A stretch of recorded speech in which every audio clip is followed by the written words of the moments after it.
من شرح بالكفر صدرا فعليه غضب من الله. وقال النبي صلى الله عليه وسلم يصبح الرجل مؤمنا ويمسي كافرا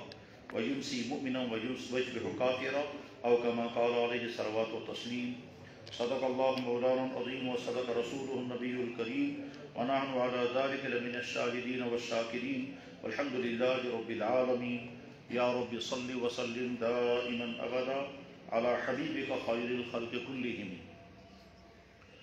محترم بزرگوں، دوستو، دنیا میں تقریباً ہر انسان، چاہے وہ کم عقل ہو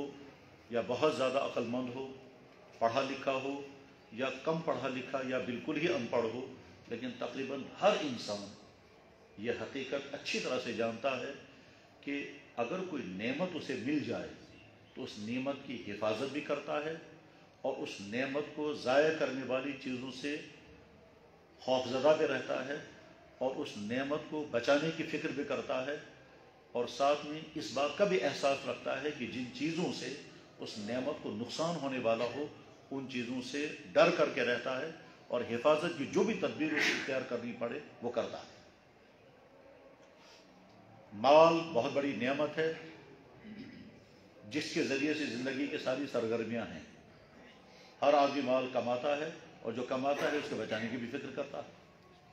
اور ڈر رہتا ہے کہ اگر کہیں ضائع نہ ہو جائے تو اس کے لیے حفاظت کی جو بھی تدبیریں کرتا ہے، مثلا بینک میں رکھے گا، تجوری میں حفاظت میں رکھے گا، غرض ہے کہ جو بھی حفاظت وہ کر سکتا ہے وہ کرے گا، کیونکہ وہ جانتا ہے کہ اس کے پیچھے میری محنت ہے اور یہ قیمتی چیز ہے. انسان کے جسم میں آنکھ بہت نازک چیز ہے. ہر انسان اپنی آنکھ کی حفاظت کس طرح سے کرتا ہے، چاہے پڑھا لکھا ہو یا ان پڑھ ہو، کرتا ہے. دنیا کی ہر نعمت چھوٹی یا بڑی جس انسان کو حاصل ہو جاتی ہے وہ آدمی اس نعمت کے بچاؤ کی فکر کرتا ہے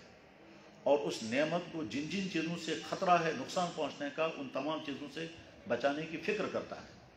اور اگر کوئی ایسا مرحلہ آ جائے جس سے اس کی نعمت کو نقصان ہونے کا خطرہ ہو تو اس وقت کوشش یہ کرتا ہے کہ کم سے کم اپنی نعمت کو بچاؤں. یہ کامن سینس ہے. عقل بھی یہی کہتی ہے، اخلاق بھی یہی کہتے ہیں، تجربات بھی یہی بتاتے ہیں، اور یہ سمجھانے کی چیز بھی ہے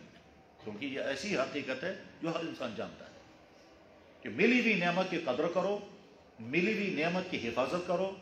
ملی ہوئی نعمت کو خطرات سے بچاؤ، اور اگر خدا نخواستہ کسی جگہ اس نعمت کو خطرہ ہو تو اس وقت چوکنا رہ کر کے اس نعمت کو بچانے کی جو بھی تدبیر تم سے ہو سکتی ہے وہ تدبیر اختیار کرو. یہ ایک تمہیدی گفتگو تھی. حضرات غور کریں، اللہ نے اس دنیا میں بے شمار نعمتیں انسانوں کو عطا کی ہیں. سب سے بڑی نعمت جو اس دنیا میں انسان کو مل سکتی ہے وہ نعمت ایمان ہے. اگر ایمان کسی کو حاصل ہے تو دنیا کی سب سے بڑی نعمت اسے مل گئی، اور اگر ایمان حاصل نہیں ہے تو باقی تمام نعمتیں اگر ہیں، دولت، عہدے، عیش کی تمام چیزیں، دنیا بھر کے ٹور، اولادیں، خاندان، سٹیٹس، عزت وغیرہ، وہ ساری چیزیں اگر ہیں تو ایمان سے محروم انسان وقتی طور پر یہاں دنیا میں تو خوشی کے ساتھ زندگی گزارے گا، لیکن انجام اس کا تباہی ہوگا، انجام اس کا فرعون، انجام اس کا نمرود، انجام اس کا ابو جہل جیسا ہوگا. نعمت ایمان سے محروم انسان بلا شبہ اس دنیا میں زندگی خوشی کے ساتھ گزارتا ہے لیکن وہ ناکام ہے. کیوں ناکام ہے؟ اس لیے کہ اس کی زندگی کا خلاصہ یہ ہے کہ جس زمین پر وہ زندگی گزار رہا ہے اس زمین کے بنانے والے کا وہ انکار کرتا ہے. جس زمین سے اگنے والی تمام چیزوں کو وہ کھا رہا ہے اور کھا کر زندگی گزار رہا ہے اس پیدا کرنے والے کا وہ انکار کر کے زندگی گزار رہا ہے. جس ہوا کے سہارے، جس پانی کے سہارے، جن غذاؤں کے سہارے، جس ہیٹنگ سے فائدہ اٹھا کر، جس صحت سے اور جس دولت سے وہ فائدہ اٹھا کر زندگی گزار رہا ہے، ان تمام چیزوں کے پیدا کرنے والے کے انکار کر کے وہ زندگی گزار رہا ہے. اس کی مثال بالکل ایسے ہی ہے کہ ہم کوئی انسان کسی حویلی میں چلا گیا اور اس حویلی میں اس کے لیے تمام چیزیں مہیا ہیں، کھانے پینے کی ساری چیزیں ہیں، آرام کی ساری چیزیں ہیں، بیٹنگ بھی بہت اچھی ہے، لائٹنگ بھی بہت اچھی ہے، پینلنگ بھی ہے، یعنی اس حویلی میں زندگی گزارنے کی وہ تمام چیزیں جو وہ سوچ بھی نہیں سکتا تھا وہ ساری اس کو مہیا ہیں، اور ان تمام چیزوں سے فائدہ اٹھا رہا ہے. اور آخر میں کہتا ہے جس نے یہ سب کچھ کیا ہے میں اس کو ماننے کے لیے تیار نہیں، نہ اس حویلی کے مالک کو میں ماننے کو تیار ہوں، اور جس نے یہ ساری فیسلٹیز یہاں رکھی ہیں میں اس کو ماننے کو تیار نہیں، مگر فائدہ سب سے اٹھاؤں. تو جو انسان ایمان سے محروم ہے وہ اب یوں کہتا ہے کہ جس سے یہ زمین بچھائی، جس نے یہ زمین سے ساری چیزیں اگائی، جو ہمارے لیے ہوا اور آکسیجن مہیا کر رہا ہے، جو پانی برسا رہا ہے، جو غذائیں دے رہا ہے، جس نے یہ باڈی دی ہے، جس نے باڈی کی تمام چیزیں دی ہیں، ان تمام چیزوں کا میں استعمال تو کروں گا مگر میں اس کو ماننے کے لیے تیار نہیں ہوں۔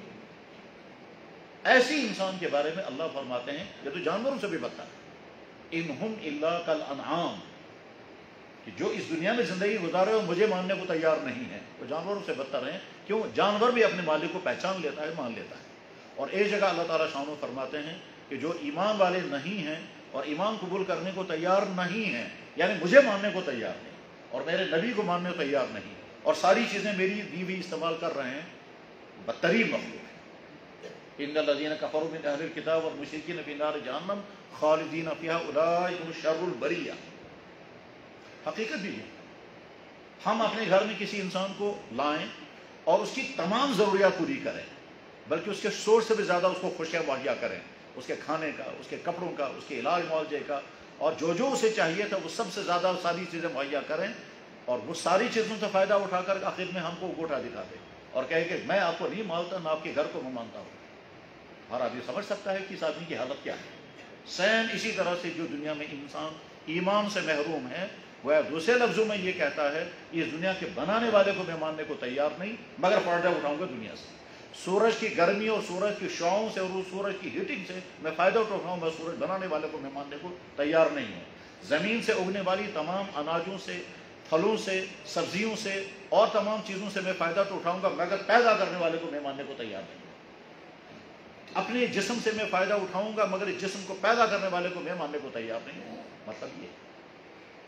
ایمان سے محروم انسان گویا بدترین انسان ہے، اور اللہ تعالیٰ فرماتے ہیں جس نے یہ کائنات بنائی، جس نے انسانوں کو پیدا کیا، اور اس کے مقابلے میں اللہ نے ہم کو ایمان عطا فرمایا، الحمدللہ رب العالمین۔ اس ایمان کی سب سے بڑی نعمت ہے،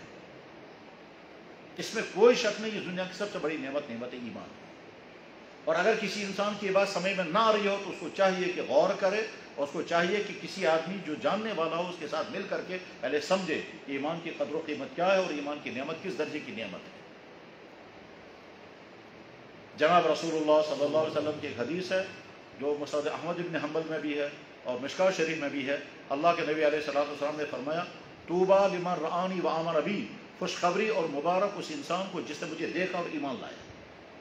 خوشخبری اور مبارک اس انسان کو جس نے مجھے دیکھا اور ایمان لایا، مگر ظاہر ہے ہم اس کیٹیگری میں نہیں آ سکتے۔ اس کے بعد اللہ کے نبی نے فرمایا، وطوبیٰ سبع مرات لمن لم یرانی وآمن بی، 7 مرتبہ خوشخبری اس انسان کو جس نے مجھے دیکھا تو نہیں ہوگا اور پھر بھی کہتا ہوگا میرا نبی محمد رسول اللہ۔ تو ہم اعلان کر کے کہتے ہیں کہ ہمارا نبی محمد، حالانکہ ہم نے ان کو دیکھا نہیں ہے۔ تو نعمت ایمان ہمیں حاصل ہے الحمدللہ۔ اس کے بعد اب چند چیزیں سمجھنے کی ہیں اور بہت ذمہ داری کے ساتھ وہ سمجھنے کی ہے۔ کیا؟ نعمت ایمان ملنے کی مختلف شکلیں ہیں۔ شکل نمبر 1، بغیر قربانی کے آسانی کے ساتھ ایمان کی نعمت مل گئی اور بڑی قربانیاں لگی، بعد میں ایمان کی نعمت ملی۔ جن بھائیوں کو اللہ تعالیٰ شانہ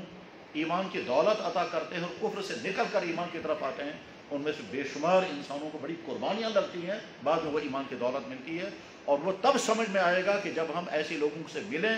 ان کے واقعات سنیں، ان کے حالات معلوم کریں، تب پتہ چلے گا کہ ان کو کیا کیا جھیلنا پڑا،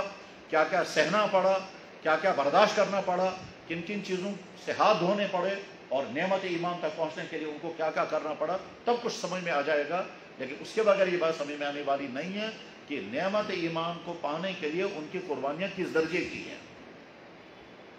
اور جتنے میرے بڑے بڑے پڑھے لکھے بھائی ہیں اور پڑھنا چاہیں گے، وہ ضرور اس طرح کا لٹریچر پڑھیں کہ وہ تمام لوگ کہ جو کفر سے نکل کر ایمان کی طرف آتے ہیں ان کو کیسی قربانیاں دینی پڑتی ہیں، کن کن حالات سے ان کو گزرنا پڑتا ہے، کیا کیا سہنا پڑتا ہے، تو سمجھ میں آ جائے گا کہ ایمان کے لیے قربانی دینے کے معنی کیا ہوتے ہیں۔ اور ایمان ملنے کی دوسری شکل یہ ہے کہ کوئی قربانی نہیں لگی، مفت میں، بغیر کسی درخواست، بغیر کسی مطالبے، بغیر کسی ڈیمانڈ، بغیر کسی ریکویسٹ کی ایمان کی دولت مل گئی، اور ہم سب اسی میں شامل ہیں کہ اللہ نے ہم کو بغیر کسی قربانی کی ایمان کی نعمت اور ایمان کی دولت عطا فرمائی۔ اور طریقہ یہ ہے کہ ایمان والے کے گھر میں ہم کو پیدا کیا، گھر کے اندر ایمان کی نعمت نہیں، بالفرض اگر ہم میں سے کوئی شخص کسی ایسے گھر میں پیدا ہوا ہوتا جہاں دولت ایمان نہیں ہے تو ہو سکتا ہے زندگی کی تمام خوشیاں ہمیں مہیا ہوتی مگر ایمان سے محروم ہوتے، ویسے ہی جیسے دنیا کے اربوں انسان 5.5 ارب انسان دنیا میں ایمان سے محروم، تو ہم بھی اس میں ہو سکتے ہیں۔ اور ہو سکتا ہے ہم بڑی خوشیوں کی زندگی گزارتے، عہدے ہوتے، دولت ہوتی، یا عیش کی ساری چیزیں ہوتی، اولادیں ہوتی، ساری چیزیں ہوتی، پر ایمان سے محروم زندگی گزارتے، اور یہ بھی ممکن ہے کہ پتہ بھی نہ چلتا کہ ایمان سے محروم ہے، اور یہ بھی ہو سکتا ہے کہ معلوم ہوتا ایمان سے محروم ہے۔ جیسے لاکھوں انسان اس دنیا میں ایسے ہیں جو جانتے ہیں، جو سمجھتے ہیں اللہ حق ہے، محمد رسول نبی برحق ہیں، اسلام سچا دین ہے، مگر اس تک پہنچنے کے لیے جیسی قربانیاں دینی ہیں وہ قربانیاں دینے کو وہ تیار نہیں۔ سامنے پہاڑ نظر آتے ہیں کہ ہم اپنی زندگی کے تمام چیزوں سے محروم ہو جائیں گے اگر ہم نے ایمان کی طرف قدم بڑھایا، اس لیے وہ جاننے کے باوجود ایمان کی طرف قدم نہیں بڑھا پاتے۔ بلکہ ایسے بھی لوگ دنیا میں ہیں جو اسلام پر ڈسکشن ہم سے زیادہ بہتر کرتے ہیں اور ہم سے محروم۔ ایسے اسکالر دنیا میں ہیں جو آج کے ہمارے عالموں سے زیادہ تفصیل کے ساتھ قرآن کو، حدیث کو، سیرت کو، فقہ کو، اصول فقہ کو، اسلامی علوم کو جانتے اور پڑھتے ہیں۔ یورپ کی یونیورسٹیوں میں ہزاروں ایسے ہیں، مگر اس کے باوجود ایمان کی نعمت سے محروم ہیں۔ ہم نے بھی ایک کتاب پڑھی، ہمارے پاس بھی وہ کتاب ہے، حدیث کی ایسی عظیم الشان کتاب، حدیث کی کتاب، کہ دنیا کے تمام محدثین اس حدیث کی کتاب سے فائدہ اٹھا رہے ہیں، اور لکھنے والا ایمان سے محروم ہے۔ ہم بھی اسے فائدہ اٹھاتے ہیں۔ اس قدر اہم ترین کام اس شخص نے کیا کہ آج پچھلے تقریباً 50 سال سے دنیا کے تمام حدیث کے ماہرین کتاب سے فائدہ اٹھا رہے ہیں، حالانکہ لکھنے والا ایمان سے محروم۔ کتاب ہمارے پاس بھی ہے، المعجم المفارس لالفاظ الحدیث۔ تو غرض میں عرض یہ کرنا چاہ رہا تھا، اللہ نے ہم کو ایمان کی دولت عطا فرمائی ہے، اس میں ہماری کوئی قربانی نہیں لگی، کوئی محنت نہیں لگی۔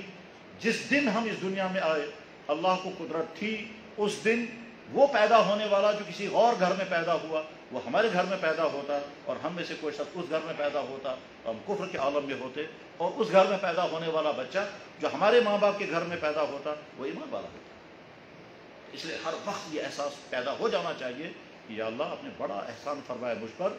آپ نے مجھے مشکل امتحان میں نہیں ڈالا، اور وہ مشکل امتحان یہ کہ میں تم کو ایسے گھر میں پیدا کروں گا جہاں ایمان نہیں ہوگا، اور سامنے ایمان اور اسلام آئے گا، پھر تمہیں ڈیسیژن لینا ہے کہ تم اسی کفر پر رہو گے یا کفر چھوڑ کر ایمان کی طرف آؤ گے، اور ایمان کی طرف آنے میں بڑی قربانیاں تمہیں دینی پڑے گی، تم دو گے وہ قربانیاں، تو یا اللہ شاید ہم اس امتحان میں فیل ہو جاتے ہیں۔ جیسے دنیا کے بے شمار انسان فیل ہیں،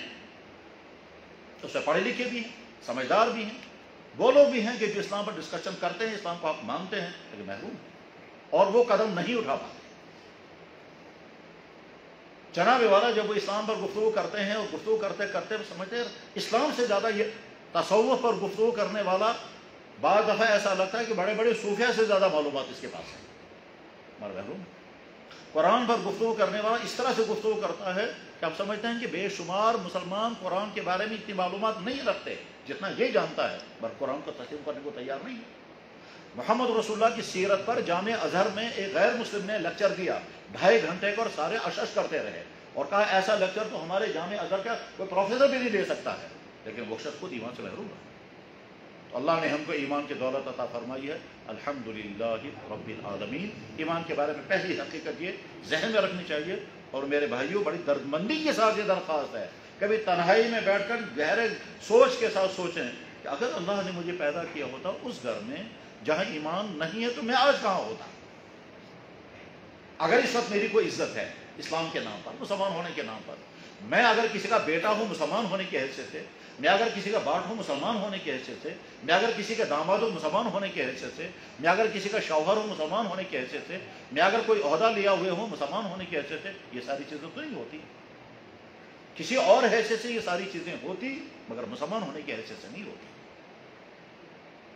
تو پہلی بات یہ ہے۔ دوسری بات یہ ہے کہ ایمان کی قسمیں ہیں۔ ایک ایمان وہ ہے جو ایمان ہے مگر اتنا ڈم، اتنا کمزور، اتنا بے حیثیت کہ گویا ہے ہی۔ کیسے پتا چلے گا ایمان اتنا کمزور ہے؟ جواب، جو ایمان انسان کو اللہ کے ڈر میں نہ ڈبو سکے، جو ایمان انسان کو اللہ کی نعمتوں کا احساس نہ کرا سکے، جو ایمان انسان کی آنکھ کو کنٹرول نہ کر سکے، جو ایمان انسان کے ہاتھ کو غلط کرنے سے کنٹرول نہ کر سکے، جو ایمان انسان کو دکان پہ بیٹھ کر غلط تولنے سے نہ روکے، جو ایمان انسان کو دفتر میں غلط سائن کرنے سے نہ روکے، جو ایمان انسان کو رشوت کھانے سے نہ روکے، جو ایمان انسان کو کسی ایسے کے پیچھا کرنے سے نہ روکے جس کا پیچھا اسے نہیں کرنا چاہیے، جو ایمان انسان کو وہ چیز کھانے پینے سے نہ روکے جو نہیں کھانی چاہیے، نہیں پینی چاہیے، جو ایمان انسان کو دوسرے انسانوں کے ساتھ اس بیہیویئر سے نہ روکے جس بیہیویئر کے کرنے سے اللہ اور اللہ کے نبی نے منع فرمایا، وہ ایمان کمزور ہے۔ یہ ایمان قیامت کے دن اللہ کے غضب سے بھی نہیں بچا سکتا۔ جو ایمان انسان کو نماز کے لیے کھڑا نہ کرے، وہ ایمان قیامت کے دن جہنم میں گرنے سے نہیں بچا پائے گا۔ وہ وولٹیج جو اتنا کمزور ہے کہ لمپ نہیں جل پا رہا ہے، اس وولٹیج پر اگر ہم مشین چلانا چاہیں گے تو مشین نہیں چل سکتی، وولٹیج کمزور ہے۔ تو جو ایمان کمزور بھی ہوتا ہے، ایمان طاقتور بھی ہوتا ہے۔ طاقتور ایمان جب ہوتا ہے تو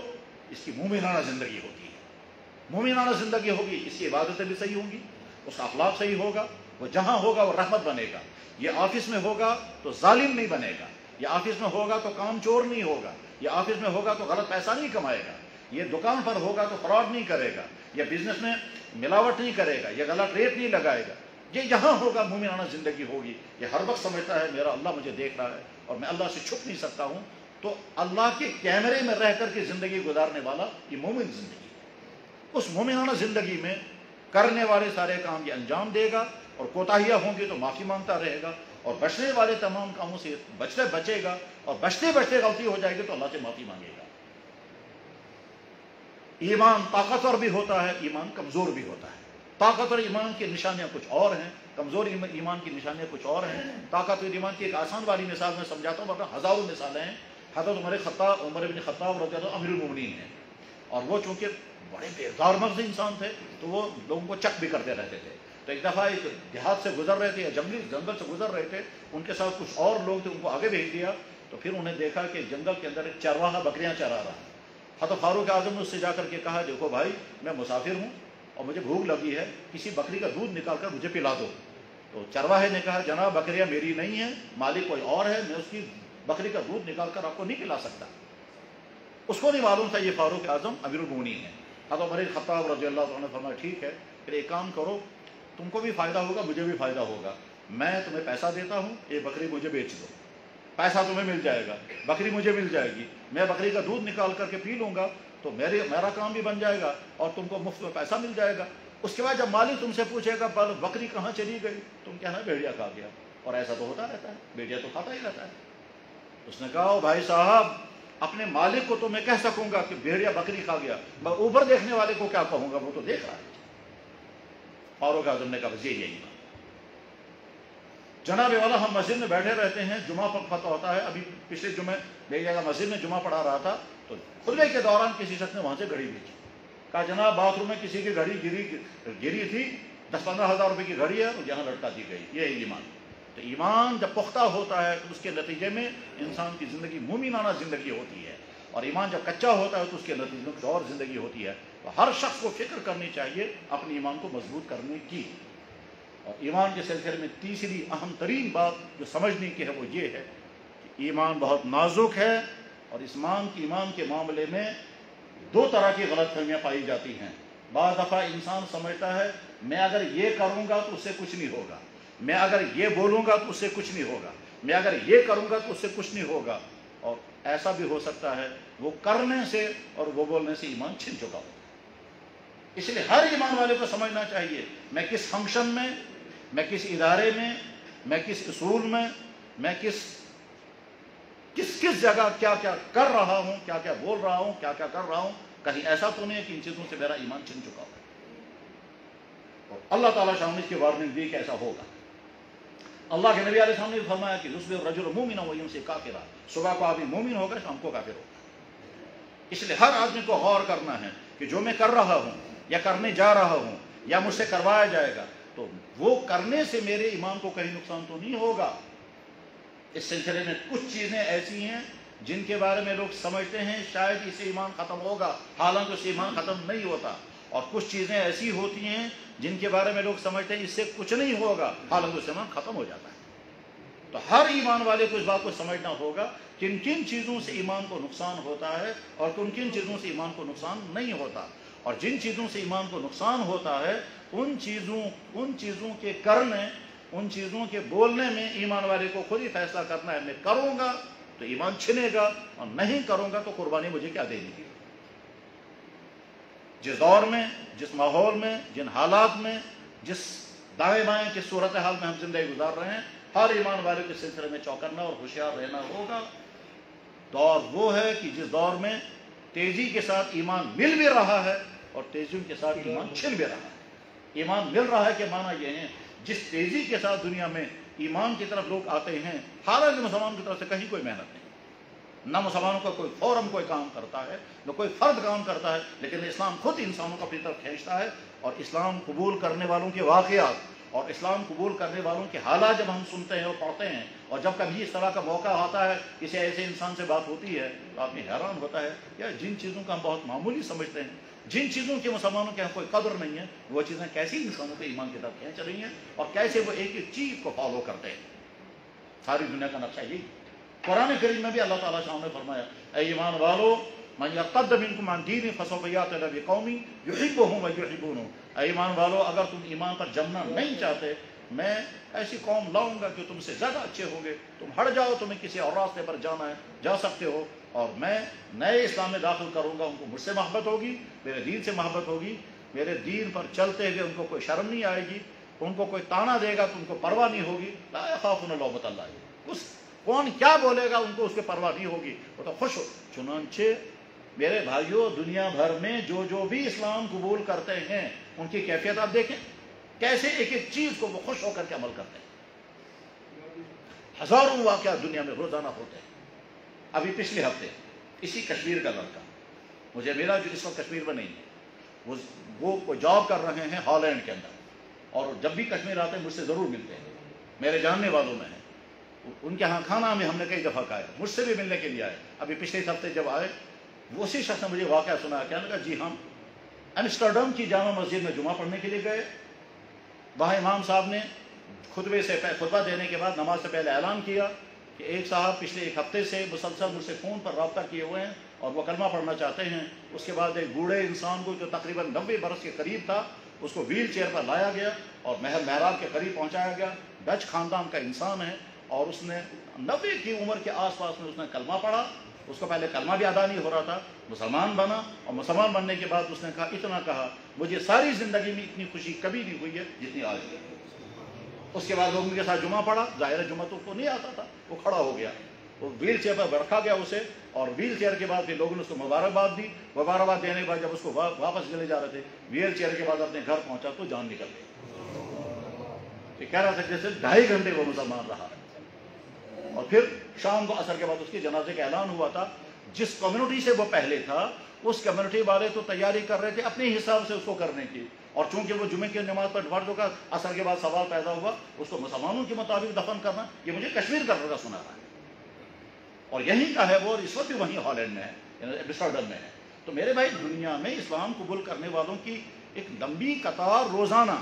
ہوتی ہے اور تیزی کے ساتھ اسلام کی طرف آ رہے ہیں، اور ایمان والوں کو سوچنا چاہیے کہ ہم سے کوئی ایسی غلطی نہ ہو جس کے نتیجے میں ہم سے ایمان چھن جائے۔ بس میں آیتوں کا ترجمہ کرتا ہوں جن آیتوں کی روشنی میں میں نے یہ ساری باتیں عرض کی۔ پہلی آیت اللہ تعالیٰ فرماتے ہیں، اے انسانوں، تم اگر یہ سمجھتے ہو کہ ہمارا اللہ پر احسان ہے کہ ہم نے اسلام قبول کیا، تمہارا کوئی احسان نہیں ہے، اللہ نے تم پر انعام عطا کیا کہ تم کو ایمان کی دولت عطا کی۔ یمنون علیک ان اسلموا، اگر کوئی احسان جتلاتا ہو اللہ پر کہ ہم نے اسلام قبول کیا، قل یا رسول اللہ کہہ دیجئے، لا تمنوا علی، مجھ پر کسی کا کوئی احسان نہیں، بل اللہ یمن علیکم ان ہداکم للایمان، اللہ کا تم پر احسان ہے، تم کو ایمان کی دولت نصیب ہوئی۔ دوسری آیت میں اللہ تعالیٰ شانہ فرماتے ہیں، وَمِنَ النَّاسِ مَن يَقُولُ آمَنَّا بِاللَّهِ وَبِالْيَوْمِ الْآخِرِ وَمَا هُم بِمُؤْمِنِينَ، بے شمار لوگ سمجھتے ہیں کہ ہم مومن ہیں لیکن ہمارا اللہ پر ایمان ہے، آخرت پر ایمان ہے۔ اچھی طرح سے سنو، ان کے پاس ایمان نہیں ہے۔ اور تیسری آیت میں اللہ تعالیٰ شانہ فرماتے ہیں، اگر کسی نے ایمان قبول کرنے کے بعد کفر کر لیا، من کفر بعد ایمانہ، اگر ایمان قبول کرنے کے بعد کفر کیا، فعلیہم غضب من اللہ، تم پر اللہ کا غضب نازل ہوگا۔ اس لیے ہر ایمان والا اس سلسلے میں حساس رہے کہ ایمان کی نعمت ملنے کے بعد میں وہ کام نہیں کروں گا، وہ بول زبان سے نہیں نکالوں گا، وہ حرکات نہیں کروں گا چاہے وہ میری نظر میں بہت معمولی ہوں، مگر اسلام فیصلہ کر رہا ہے کسی یہ جناب والا میڈیکل کے فیصلہ کرے گا ڈاکٹر، ہم خود فیصلہ نہیں کریں گے. کسی کون سی چیز ہماری صحت کے لیے مفید ہے اور کس چیز میں کیا سائیڈ ایفیکٹ ہیں اور کون سے بیمار کے لیے کون سی دوائی، اس کا فیصلہ ڈاکٹر کرتا ہے. سیم اسی طرح سے ہم خود فیصلہ نہیں کریں گے فلاں چیز کرنے سے ایمان کو کیا ہوگا اور فلاں چیز بولنے سے اسلام کو کچھ نہیں ہوگا اور فلاں فنکشن اٹینڈ کرنے سے وہاں یہ بھی اگر کریں گے اس سے اسلام کو کچھ نہیں ہوگا. اس کا فیصلہ خود اسلام سے پوچھنا ہے، خود اپنے فیصلے نہیں کرنے ہیں.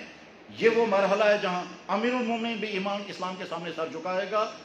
عالم بھی سر جھکائے گا، مفتی بھی سر جھکائے گا، ہر صاحب بڑا یا چھوٹا اسلام کے سامنے سر جھکائے گا، اسلام سے پوچھے گا جناب میں یہ کر سکتا ہوں یا نہیں، اور یہ اگر کروں گا تو میرے ایمان کا کیا ہوگا، اور یہ اگر بولوں گا تو میرے ایمان کا کیا ہوگا. اپنی ایمان کی فکر کریں. دور وہ ہے جس کے بارے میں قرآن کریم میں بھی اللہ تعالیٰ نے فرمایا، اور حدیث میں نے پڑھی تھی وہی حدیث سنا رہا ہوں. اللہ کے نبی نے فرمایا صبح کو آدمی مومن ہوگا، شام کو کافر ہوگا. یصبح الرجل مؤمنا ویمسی کافرا. ایک انسان صبح نکلے گا ایمان کی حالت میں، شام کو جب واپس آئے گا تو کفر لے چکا. اور اس کے بعد پھر کچھ لوگ ایسے ہوں گے جن کو پتا ہوگا کہ ہم نے کفر کر لیا، اور کچھ ایسے بھی ہوں گے جن کو پتا نہیں ہوگا. بس میں کنکلوڈ کر کے عرض کرتا ہوں، اللہ نے ہم کو ایمان کی دولت عطا فرمائی، الحمدللہ رب العالمین. اس ایمان کے پانے میں ہماری کوئی محنت نہیں لگی، اللہ نے ایمان والے کے گھر میں پیدا کیا، گھر کے اندر ایمان کی دولت مل گئی. بمقابلے ہمارے ان بھائیوں کو جن کو بڑی قربانیاں دینی پڑی، بہت ظلم سہنا پڑا، بہت کچھ برداشت کرنا پڑا، بہت کچھ چھوڑنا پڑا، اور بہت کچھ پانے کے لیے بہت دور آنا پڑا. گھر چھوٹا، اولاد چھوٹی، خاندان چھوٹے، اور نہ جانے کیا کیا ہوا. ان کی قربانیوں کے بعد ان کو ایمان لینا، ہمیں کوئی قربانی نہیں لگی. اپنی اس ایمان کو مضبوط بنانے کے لیے کیا کیا کرنا ہوگا تاکہ ہمیں مضبوط ایمان آئے، اور مضبوط ایمان کے بعد پھر مومنانہ زندگی ہم گزاریں. ورنہ پھر آدمی ایمان والا ہوتا ہے، زندگی ایسی ان کی ہوتی ہے جیسے غیر ایمان والوں کی ہوتی ہے. اور یہ نعمت ایمان اگر مل گئی ہے، اور یقیناً مل گئی ہے، تو ہم اپنے آپ کو خوشقسمت سمجھیں، اور اگر نہیں سمجھیں گے تو نادان ہیں. اللہ کے نبی علیہ السلام تو ہم کو 7 مرتبہ مبارکباد کر رہے ہیں کہ جس نے مجھے دیکھا نہیں پھر بھی ایمان لایا، اس کو میری طرف سے 7 مرتبہ مبارک ہو. جیسا کہ میں نے حدیث ابھی سنائی اور حوالہ میں نے بتا دیا، مسند احمد بن حنبل میں حدیث ہے، مشکوٰۃ شریف میں بھی حدیث ہے. اور آخری بات یہ ہے کہ ایمان ملنے کے بعد ایسی تمام چیزیں جن چیزوں سے ایمان ختم ہو سکتا ہے، ان تمام چیزوں کو سیکھنا ضروری ہے، جاننا ضروری ہے، ذہن میں رکھنا ضروری ہے. اور خدا نہ خواستہ جب وہ کرنے کا مرحلہ آئے تو اس وقت معذرت کرنی ہے کہ صاحب یہ چیز ہم نہیں کر سکتے، اس لیے کہ اس سے ہمارا ایمان کو نقصان ہوگا. میں اس کی مثال سنا کر کے بات ختم کرتا ہوں. 2 آدمیوں کی بڑی زبردست دوستی ہے، اور دونوں کالج بچپن سے لے کر کے آج تک دوستی کے ساتھ رہے ہیں، یہاں تک کہ ایک ہی پلیٹ میں کھاتے ہیں، ایک ہی بیڈ میں کبھی کبھی سوتے ہیں، ایک دوسرے کے کپڑے بھی پہنتے ہیں. یہ سب کچھ ہوتا رہا ہے جناب. اس کے بعد ان 2 میں سے ایک کی شادی ہو گئی. شادی ہونے کے بعد وہ دوست کہتا ہے ہم دونوں دوست رہے ہیں، ایک ہی پلیٹ میں ہم کھانے کھاتے رہے ہیں، ایک ہی کبھی میں تمہارا کپڑے پہنتا تھا، تم میرے کپڑے پہنتے تھے، ہم دونوں ایک ہی بیڈ میں رہا کرتے، ایک بیڈ میں سویا بھی کرتے تھے، ایک ساتھ ہم رہے ہیں. اب تمہاری شادی ہو گئی ہے، میں آج کے بعد بھی تمہارے بیڈ روم میں رات گزارنے کے لیے آنا چاہتا ہوں. تو دوست کا جواب کیا ہوگا؟ جناب وہ دور ختم ہو گیا، تمہاری دوستی میری یہیں تک ہے، یہاں سے آگے لمٹ نہیں، اس سے آگے نہیں جا سکتے. سیم اسی طرح سے ہم یہ بھی کریں گے، یہ بھی، لیکن یہاں سے آگے ہماری حد ختم ہو جاتی ہے. یہاں سے آگے جائیں گے تو ہمارے ایمان کی نعمت چھن جائے گی. اللہ ہم کو اپنی ایمان کی قدر و قیمت کی توفیق پہچاننے کی توفیق عطا فرمائے، اور ایمان کی حفاظت کی توفیق عطا فرمائے، اور ایسی مشکل صورتحال سے ہماری حفاظت فرمائے جس میں ہم امتحان میں پڑ جائیں کہ اپنے ایمان کا سودا کریں، یہ ایمان پر جمے رہیں گے. وآخر دعوانا ان الحمدللہ رب العالمین برحمتک یا ارحم الراحمین. جن بھائیوں نے سنتیں نہ پڑھی ہوں وہ پڑھ سکتے.